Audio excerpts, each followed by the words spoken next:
जय हिंद दोस्तों, स्वागत है आपका हमारे YouTube channel raw knowledge Hindi पर। दोस्तों, चीन यात्रा से लौटे मालदीव के राष्ट्रपति मोहम्मद बिज्जू ने भारत से कहा कि वह 15 मार्च तक मालदीव में तैनात अपने सैन्यकर्मियों को वापस बुलाए। जैसा कि दोस्तों 2023 मालदीव आम चुनाव के दौरान बिज्जू की पार्टी का चुनावी वादा था कि अगर वह चुनाव में जीते तो भारतीय सैनिकों को मालदीव छोड़कर जाने को कहा जाएगा। दोस्तों, भारत और मालदीव के बीच जारी कूटनीतिक विवाद गहराता जा रहा है। इस घटनाक्रम में द्वीपीय राष्ट्र की सरकार ने अपने देश से भारतीय सैनिकों को वापस भेजने की समय सीमा तय कर दी है। मालदीव के राष्ट्रपति मोहम्मद बिज्जू ने भारत से कहा है कि 15 मार्च तक वह अपने सैनिकों को हटा ले। यह बयान उन्होंने चीन दौरे के बाद दिया है, जिसके वे समर्थक माने जाते हैं। आइए जानते हैं कि भारतीय सैनिकों की वापसी को लेकर मालदीव ने क्या निर्णय लिया है।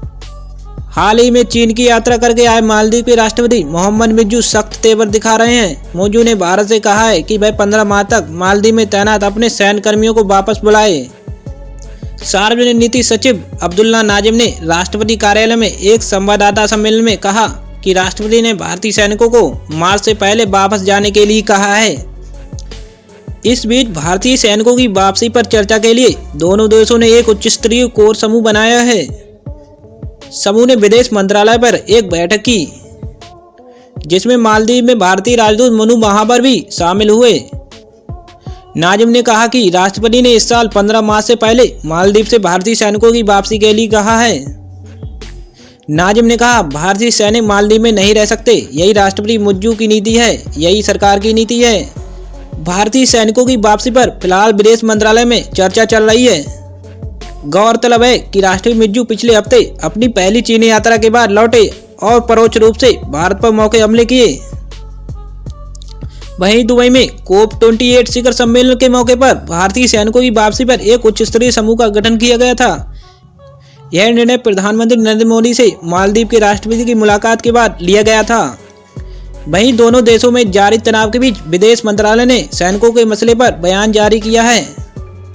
मंत्रालय ने बताया कि उच्च स्तरीय कोर समूह की पहली बैठक में दोनों देशों ने द्विपक्षीय सहयोग बढ़ाने और चल रही परियोजनाओं के क्रियान्वयन में तेजी लाने पर चर्चा की।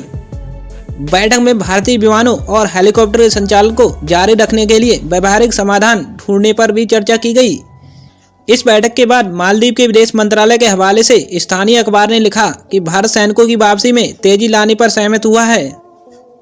द्वीप राष्ट्र में हमारे कितने सैनिक हैं और वे क्या कर रहे हैं? मालदीव से जिन भारतीय सैनिकों को वापस भेजने की बात की जा रही है, मालदीव के अखबार के अनुसार उनकी संख्या महज 88 है।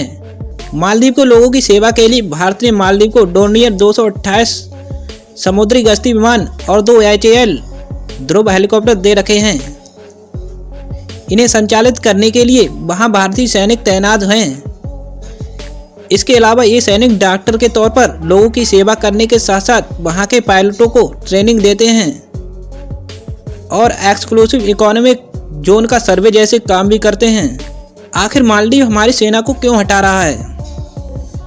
पिछले साल सितंबर में मालदीव में हुए आम चुनाव के दौरान बिज्जू की पार्टी ने भारतीय सैनिकों को हटाने के लिए चुनाव में इंडिया आउट अभियान चलाया था। बिज्जू ने चुनाव में इंडिया आउट लिखी टी-शर्ट पहनकर चुनाव प्रचार किया था। उनका चुनावी वादा था कि अगर वह चुनाव जीते तो भारतीय सैनिकों को मालदीव छोड़कर जाने को कहा जाएगा।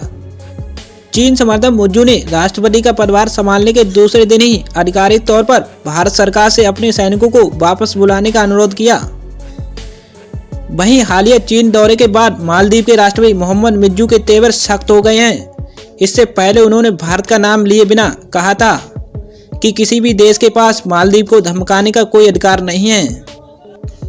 चलिए आज हम अपनी वीडियो को यहीं पर समाप्त करते हैं। अगर आपको ये वीडियो पसंद आया हो तो वीडियो को एक लाइक जरूर करें और चैनल पर नए हो तो चैनल को भी सब्सक्राइब जरूर करें। मिलते हैं अगली वीडियो में, तब तक के लिए जय हिंद, वंदे मातरम।